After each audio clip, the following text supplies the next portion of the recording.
Kalau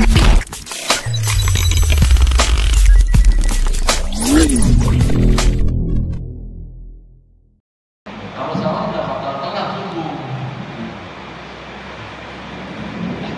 Itu sebabnya kalau kita puasa Ramadan ditambah 6 hari Syawal sama dengan puasa setahun. Bagaimana namanya? Satu hari bapak puasa, ibu puasa, Allah kasih balasan sama dengan puasa 10 hari. Jadi kalau sebulan 30 hari kita puasa sama dengan puasa 300 hari. Tambah 6 hari Syawal 60, 360 hari. Satu tahun 365 hari. Yang 5 hari haram puasa. Idul Fitri, Idul Adha, Tasyrik. Selebihnya puasa terus kita. Makanya puasa sabar godaannya gede. Coba deh. Orang-orang pada makan kita mikir. Ada yang baru, Ustaz gimana perasaan kita nih? Kamu datang kita puasa.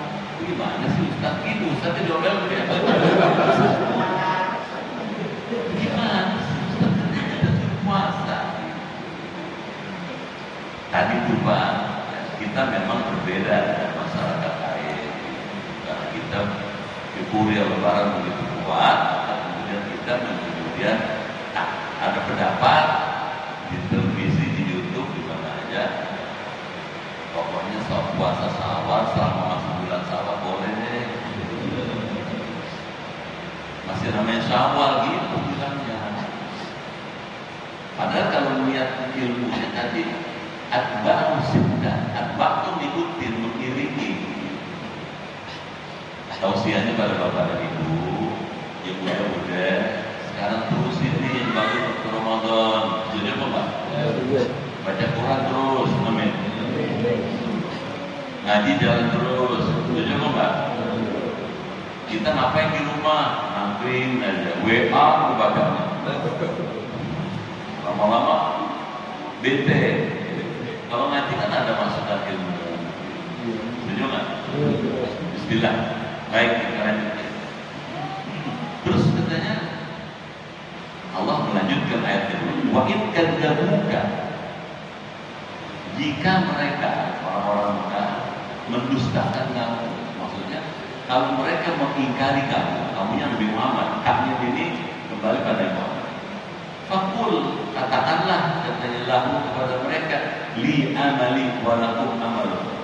Bagi saya, amal saya, pekerjaanku katanya, walakum amalukum, bagi kamu pekerjaan kamu. Maksudnya, ainiku dijaza'u amalihi. Maka katanya bagi masing-masing orang ada balasan amalnya. Jadi gini aja deh. Kalau tetap menentang, tidak mau menerima Quran, gitu, tidak mau memakai Quran, ini aja. Buat kamu amal kamu, buat saya amal saya.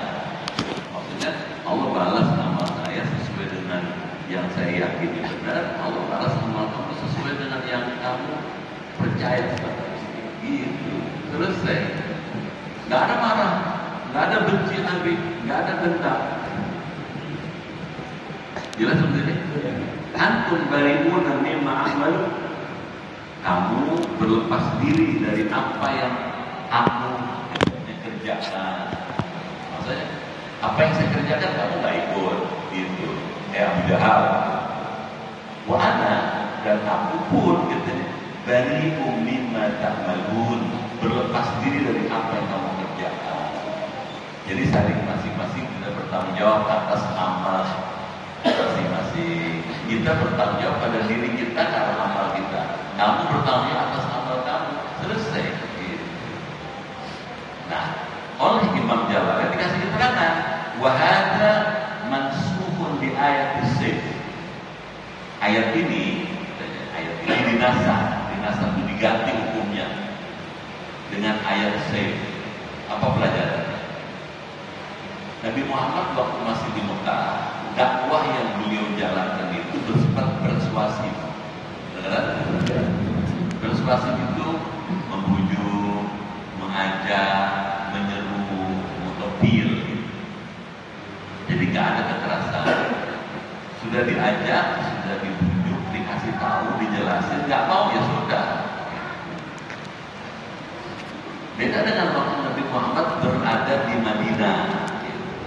Bedanya di mana? Ketika Nabi di Madinah, dakwahnya sudah mengalami perubahan. Perubahannya apa? Sudah bersifat defensif aktif. Gimana defensif aktifnya? Karena Nabi sudah di Madinah dan Nabi punya kekuatan, umat banyak. Allah sudah memberikan power yang kuat kepada Muhammad.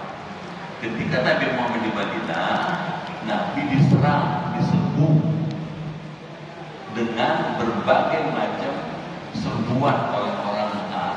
Apa misalnya? Perang Badar. Ya. Badar kan di Madinah. Ya. Jadi kira-kira 60 km dari kota Madinah kita keluar ke Badar. Tempatnya gersam, panas. Di situ Nabi menahan 1000 pasukan dipimpin oleh Abu Jahal dengan 313 orang. Dan dengan kuasa Allah, dengan izin Allah, dengan kudrat Allah, yang 1000 bisa dikalahkan. Selesai perang Badar tanggal 17 Ramadan, jadi lagi perang Uhud.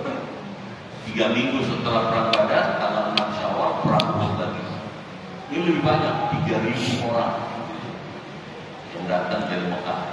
Nabi Muhammad mempersiapkan 1000 orang, masih tidak banding, tidak imbang. Pemimpinnya Abu Sufyan. Meskipun ada 70 orang sahabat yang gugur pada waktu perang Uhud, tapi secara kuantitatif memang kita kalah. Tapi secara kualitatif menang. Kenapa menang? Abu Sufyan, gubernur Mekah pada waktu itu, masuk Islam. Alhamdulillah. Begitu selesai perang Uhud, masuk Islam. Tokohnya,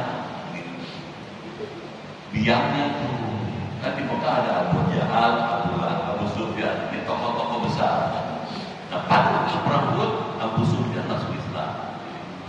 Secara mutu, kualitas kita menang. Kenapa tokohnya masuk Islam? Secara jumlah memang kalah karena kita ada yang 70 mati syahid. Gila-gila? Iya. Apa maksudnya? Ketika Nabi berada di Madinah, gaya dakwah Nabi adalah tidak lagi persuasif, tetapi mulai defensif aktif, mempertahankan diri tapi aktif gitu. Jadi nggak nerimanya tapi juga melawan. Gitu. Benar? Ya. Nah itu dikatakan di sini mansukun bi ayat sayf, dimasak dengan ayat sayf itu pedang. Jadi begitu sampai di Madinah, Nabi Muhammad sudah merubah gaya dakwahnya, tidak lagi ya, mengajak, tapi kalau disuruh kita lawan. Benar? Ya. Kita lanjut lagi. Wa minhum, di antara mereka orang-orang Mekah, mayastami'una ilaik, ada orang yang mendengarkan kamu ini Muhammad. Kamu Muhammad. Idza qara'tal Qur'an, apabila kamu membaca Quran. Tidak ada orang kalau Nabi Muhammad baca Al-Quran ngerti dendek. Apa dendek? Serius. Apakah kamu katanya tusnu summa dapat menjadikan orang yang tuli itu bisa mendengar? Allah lanjutkan pertanyaan. Syabbahahum bihim fi adamil intifa. Allah menyerupakan mereka, mentasbih mereka dengan orang-orang tuli. Jadi ada orang-orang kelihatannya dengar tapi sebetulnya tuli. Kenapa? Hatinya nggak nerima. Siapa mereka? Minal munafiqin. Kalau kafirin nolak. Kalau munafikin pura-pura terdengar padahal dia nolak hatinya. Bima yutlali katanya. Dengan Al-Quran yang dibacakan kepada mereka. Walau kanu la yaqilun, walaupun keadaan mereka ma'as-samad beserta tulinya la yaqilun, tidak mengerti, yatadabbarun, tidak berpikir. Jadi masyarakat Mekah terbagi menjadi 3. Masih kedengeran kan? Ya. Udah capek belum? Belum. Nah, sikap masyarakat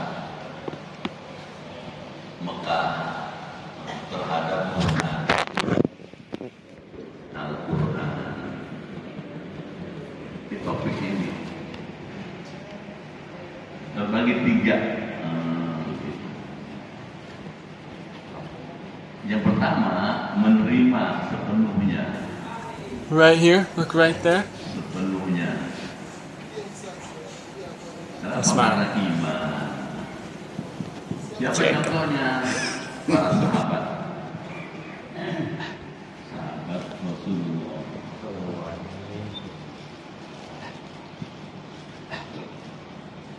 Sayyidina Abu Bakar Siddiq, Sayyidina Umar, Sayyidina Utsman masuk kelompok sini. Itu tak? Ya. Al-Uswah dari sini. Ada yang menolak selamanya. Kenapa menolak? Karena kufur.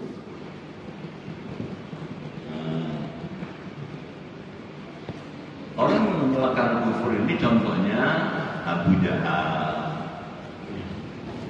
Abu Lahab, Walid bin Mughirah.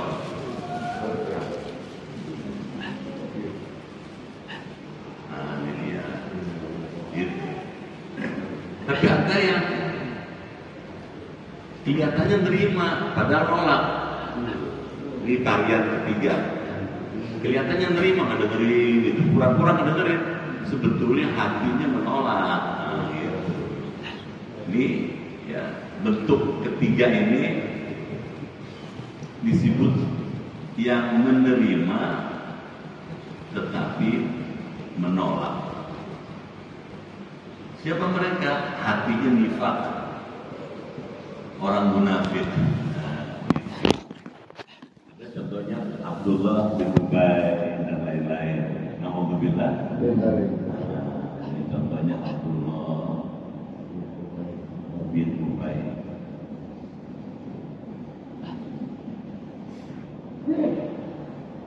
Kalau dilihat dari segi ilmu tasawuf, 3 kelompok ini ketika menyikapi Quran, hatinya ada 3 macam. Kalau ini hatinya sehat,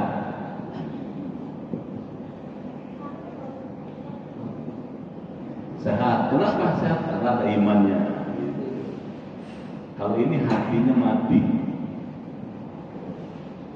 Hadis kekuatan Allah ala qulubihim wa ala sam'i wa ala absar isyarah walau adzab. Yang ini hatinya sakit.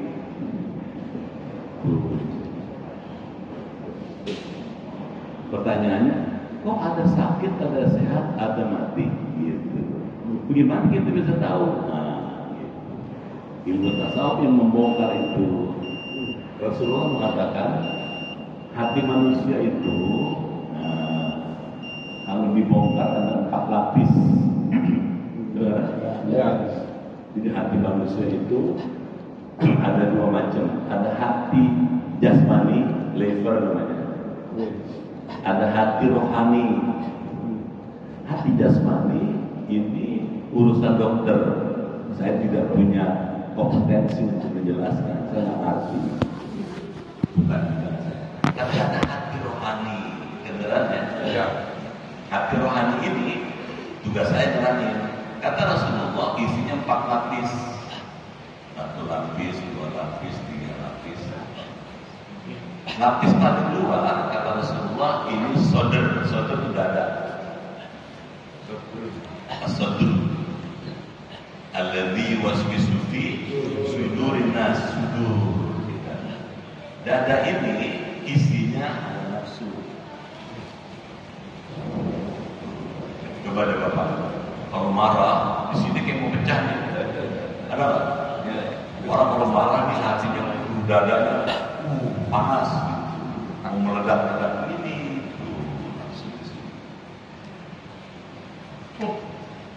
Beneran ya? Ya. Kalau ini bersih, kalau pengen hati kita ini bersih, ini mesti dibawa dengan mengikuti syariat. Tapi itu puasa, gitu. Maka puasa itu melunakkan, menundukkan ya hawa nafsu. Kalau ini bersih, muncul lapis yang kedua. Lapis kedua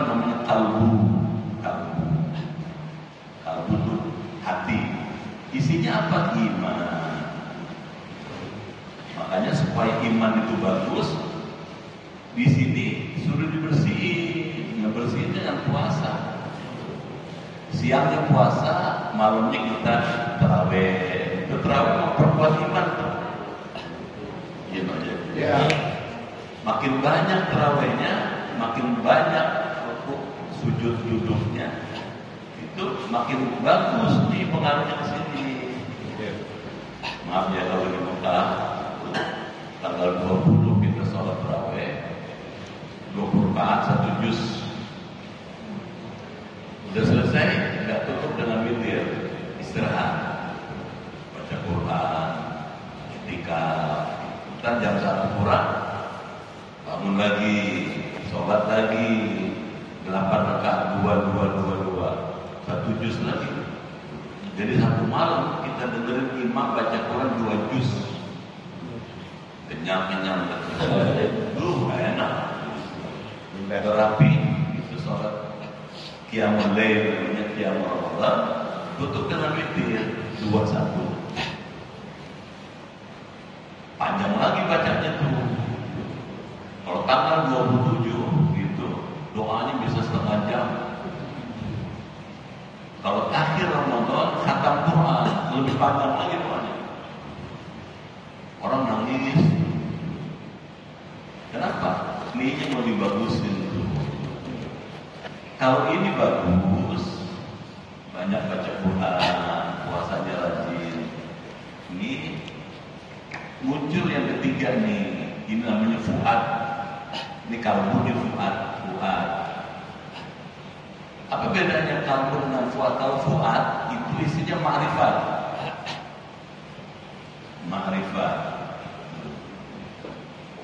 Apa bedanya iman dengan ma'rifat? Orang kalau ma'rifat, dia sudah kenal Allah. Semua yang dilihat adalah ekspresi dari wujudnya Allah. Benar? Iya. Begitu dia lihat langit gitu, di pikirannya ada Allah. Gimana? Begitu dia lihat langit, mikir dia, nggak mungkin ada langit kalau ada yang menciptakan. Pencipta langit pasti bukan langit. Iya benar. Iya. Pasti di luar langit. Pencipta langit adalah Allah. Jadi begitu dia lihat langit, ada matahari, ada bulan, ada bintang, ada planet, di pikirannya ada Allah. Jadi kemana saja orang yang ma'rifat memandang, sebetulnya dia sedang berhadapan dengan Allah. Ini fuad namanya. Kedengeran ya? Iya. Kalau ininya bagus, dipertajam. Makanya Nabi kalau tanggal 10 itu, 10 akhir Ramadan, i'tikaf, baca Quran, tilawah, sujud, banyakin ibadah, supaya ma'rifatnya tinggi gitu. Kalau sudah sampai ma'rifat sini, baru sampai di sini nih. Namanya lub. Al-lub. Orang Indonesia nggak bisa bilang lubuk hati. Ada begitu? Al-lub itu lubuk hati. Kalau ini isinya apa? Kita sudah bisa merasakan Allah ada. Orang kalau sudah sampai sini dia bisa melihat Allah ya. Kalau Nabi Muhammad melihat langsung wali, melihat dalam mimpi.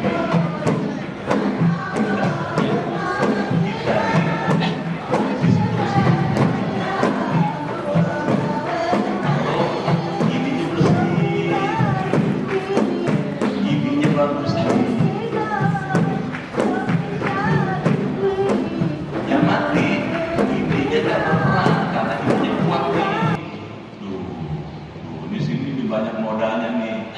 Kalla barrona ala qulubihim ma kanu yaksibun. Karena perbuatan mereka hatinya dikotor. Begitu buat dosa. Buat dosa lagi. Nodanya itu tergantung dosanya. Kalau dosanya gede nih. Kalau begini banyak lama-lama gesem. Bisa tahu nggak? Kalau udah penuh, itu karatan, nggak bisa keluar nih, mati. Bisa tahu nggak? Ada yang Dibilang mati enggak, dibilang sehat enggak, penyakitan. Intinya ya enggak sampai daratan. Nah, kita tugasnya adalah bagaimana menyehatkan hati supaya hati sehat. Ngaji hari Sabtu. Amin ya Allah. Biar dulunya cemen nggak apa-apa. Betul nggak ya? Biar cemen-cemen masih laku. Saya semalam ngajar di Masjid Al-Islam. Habib Rizik. Saya sudah berapa tahun, belasan tahun ngajar. Saya sudah ngajar, saya sudah ceramah di masjid itu. Habib Rizik masih SMP. Dulu saya ngajar ceramah di situ dengan Habib Syekh Al-Jufri. Pernah dengar? Saya berceramah. Itu lama. Dulu saya punya guru Habib Abdul Arfan Barojah. Dengan itu penuh. Saya paling kecil dulu, paling muda. Mengaji di kiai-kiai ustaz-ustaz. Saya masih remaja, SMP, SD, tahun 70. Saya naik oplet nggak?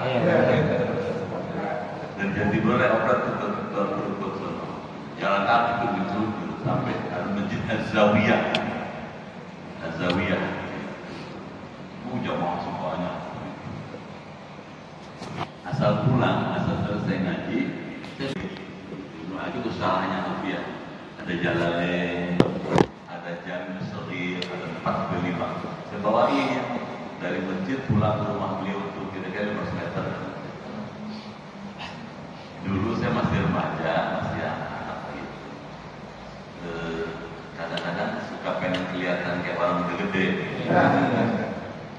Saya kalau ngaji pakai baju koko kan putih, ngantongin Kansas. Kansas ya? Kansas. Saya ngantongin Kansas itu. Ini guru saya ini Habib Arfan ini nggak ngeliat saya, ngomong sambil jalan gitu, ngomong beliau gitu. Orang kita kadang-kadang kalau baca doa suka baca dengan amalnya. Bagaimana maksudnya? Bilang gitu. Baca doa, Allah melahirkan minan nar, ya Allah jauhkan saya dari api. Tiap hari dia ngedeketin api. Lepas itu dia ngomongin saya. Saya nggak marah. Aduh, saya dulu sadar saya seharusnya apa tuh kan saya ditahan kantongnya. Kelihatan kan? Kelihatan. Kuning warnanya Kansas tuh. Terus kata Habib itu bilang, coba daripada dibakarin tuh duit katanya, kumpulin pergi haji. Bener juga. Saya langsung berhenti. Saudara, nggak merokok lagi di rumah. Saya kumpulin gitu. Ada 10 ke 15 tahun setelah itu berangkat haji. Kapok saya. Apa artinya? Saya tidak, buat saya tuh Habib Habaib itu bukan sesuatu yang baru gitu. Saya malah pernah datang ke Yaman. Saya pernah datang ke Yaman tuh. Kalau orang para Habaib itu aslinya dari Hadramaut, dari Son'a ke Hadramaut cukup jauh ya. Di sana ada kubur Nabi Hud. Gitu. Jadi buat saya bukan sesuatu yang aneh. Kedengeran? Iya. Bahwa saya sekarang pakai celana panjang, maksudnya biar gampang lari. Buset, celana panjang, orang-orang pakai gamis pakai celana panjang. Ya, ini menyilat gamisnya apa melihat ilmunya? Paham nggak? Jadi Ustaz Arfan di sini. Dulu Anda yang ngajar sini kayak Haji Ihsan Nur. Abdul Arfan malam Jumat Abdul Arfan juga sih. Sama Abdul Arfan ngajar sini, Ihsan Nur ngajar sini. Ihsan Nur orang Surabaya. Biar kiai tapi sama berantem sama murid. Ngajar di sini nih di Masjid Ar-Rahman. Ditantangnya tuh Ustaz dia. Sini. Ayo. Gitu. Berani dia. Ya udah tua. Waktu sakit saya datang kunjung ke rumahnya dulu. Rumahnya Hotel Desen. Hotel Desen. Ya. Desen. Saya yang jemput tuh. Waktu itu saya baca doa. Dia bilang sama jamaahnya semua. Nanti kalau saya sudah nggak ada, yang ngajar yang saya. Satu Trisno itu bilang. Kedengaran nggak? Iya. Nah waktu itu Ustaz Tajul atau Ustaz Tajul Pak Madam Tajul Abidin Almarhum itu mendengar banget itu kayak Ihsanul meninggal, dia terus hubungin saya nyampein pesan ya ini katanya Ustaz ngajar, sejak itu saya ngajar sini dan masjid-masjid lain yang kayak Ihsanul ngajar gitu ceritanya banget. Jadi saya bukan orang baru. Udah lama. Beneran ya? Jadi saya sudah alhamdulillah lah. Di Tafsir Jalalain itu saya sudah kenal sejak tahun 70-an. Beneran ya? Dulu di Jakarta ada mu'alim orang Betawi tapi pintar. Mu'alim Syafi'i Al-Hazami. Pernah dengar? Kiai Haji Syafi'i Al-Hazami. Itu guru saya. Saya belajar Jalalain. Bininya 3. Di Kepu ada, di Kebonjaya ada, di Kebaran Lama sama ada Gandaria. Jadi kita kalau mau ketemu mu'alim ada di mana? Di Gandaria. Mu'alim mana di Kebonjaya gitu.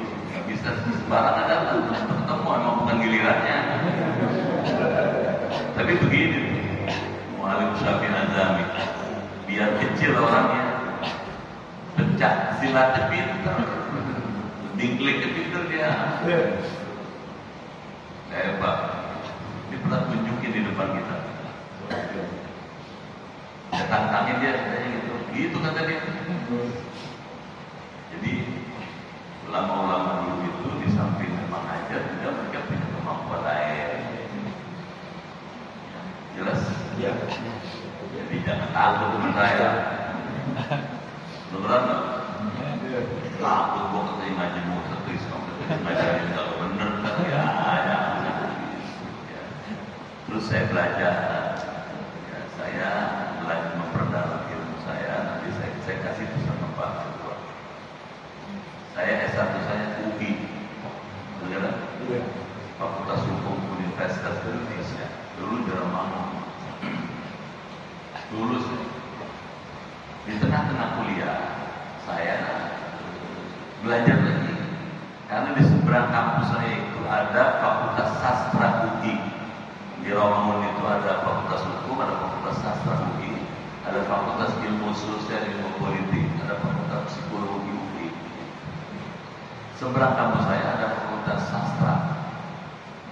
Dibuka pengumuman diterima mahasiswa baru maupun pindahan. Saya belajar di Fakultas Sastra di jurusan Arab. Di sana namanya Arab, Sastra Semit, Asia Timur, Asia Barat. Kedengaran? Iya. Saya belajar itu. Di situ saya diperkenalkan dalam sastra Arab itu khasanah bahasa Arab dengan segala budayanya. Kedengaran nggak? Iya. Cuma dulu saya fakultas hukum dulu masih boleh tuh satu nama di 2 fakultas masih boleh. Sekarang nggak boleh karena udah pakai tergantung kita. Jadi saya lari sini dulu ya, jadi belajar sini. Udah lulus dari situ, saya kemudian diajak sama teman saya pulang dari Amerika Serikat. Dia ahli ekonomi, doktor. Menurut saya, belajar ekonomi, manajemen. Saya nggak punya latar belakang ekonomi, nggak apa-apa, kan kita kasih buku baca nih. Saya daftar ujian lulus. Begitu saya lulus. Jadi misalnya fakultas lagi, fakultas pasca sarjana Timur Tengah dan Islam. Kebenaran nggak? Jurusan Timur Tengah dan Islam. Saya punya hak untuk belajar di situ. Kenapa? Karena saya dari sastra Arab dan Timur Tengah. Saya daftar ujian lulus. Alhamdulillah. Kadang-kadang itu bisa diterangin. Diganti. Orang kalau nggak kena, dia nggak cemen aja saya. Lulus. Magister Management. Waduh, belajarnya nggak main tuh. Belajar ekonomi kayak apa? Pinjam itu udah pinjam buku. Kayak teman-teman yang ahli ekonomi, dosen-dosen ekonomi bentar bisa. Nih pinjam dibaca kasih. Udah selesai dari UI, Fakultas Pasca Sarjana UI, saya lulus lagi Timur Tengah dan Islam, Peradaban dan Hukum Islam di UI Tengah. Udah lulus di koran itu ada waktu itu Kompas di halaman 1 di bawah ada pengumuman Universitas Islam Negeri Syarif Hidayatullah Ciputat, UIN namanya dulu, IAIN UIN itu membuka program pasca sarjana doktor buat semua jurusan dari universitas apa saja, negeri maupun Islam. Saya bilang wah boleh juga. Saya mikir ya Allah, berikan saya kemampuan, izinkan saya bisa ikut ujian. Saya kepengen ya Allah. Zaman untuk bisa ke situ gitu. Saya mesti ketemu dengan dua profesor yang ngajar di UI juga ngajar di UIN. Saya datangnya dua profesor. Prof, saya mohon informasi dan konsultasi. Saya mau belajar di UIN. Kamu nggak salah nih, gitu. Enggak. Karena saya mau meneliti Islam di UI nggak cukup. Kata orang-orang UI, kata guru besar UI, kamu kalau mau belajar Islam jangan di sini. Bukunya nggak cukup. Kamu mesti di Ciputat sono gitu. Sedang. Oke, dibikin tuh rekomendasi dari dua profesor yang ngajar di UI juga ngajar di UIN. Ujian saya lulus. Yang uji saya itu Pak Komarudin, mana? Profesor Komarudin. Mohon hidayat. Dan ada 7 profesor. 7-7-nya uji. Saya di depan sendirian. Ditanya habis-habisan. Samping dari UIN juga dari tempat lain, universitas lain, sengaja diundang buat uji saya. Dengar nggak? Ya. Dan alhamdulillah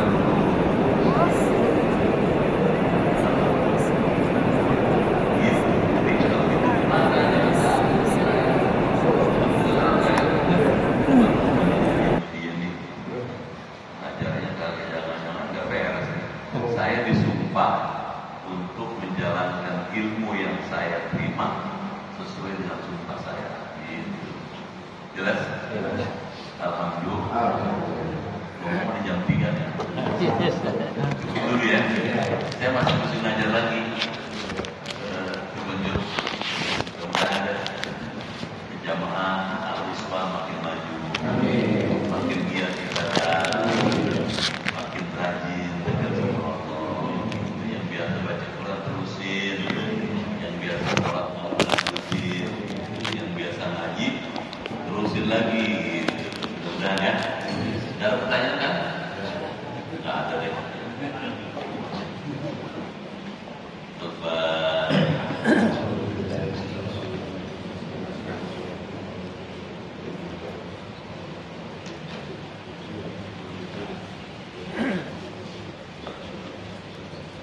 Bismillahirrahmanirrahim. Allahumma bihaqqil Quran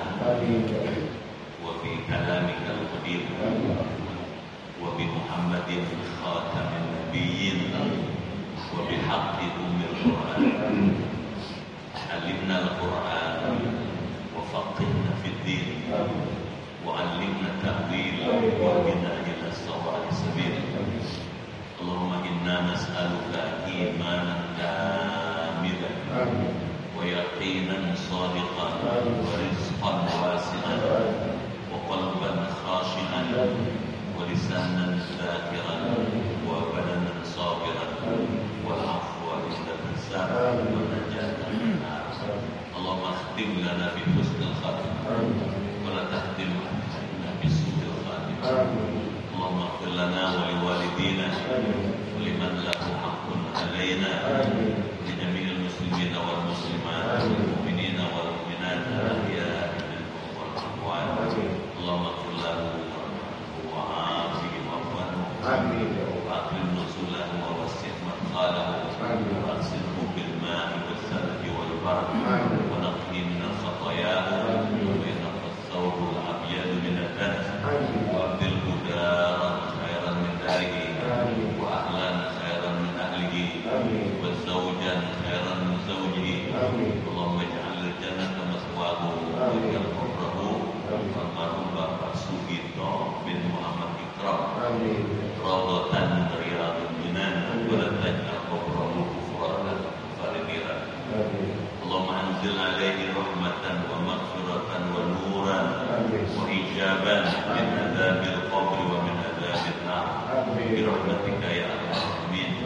Rabbana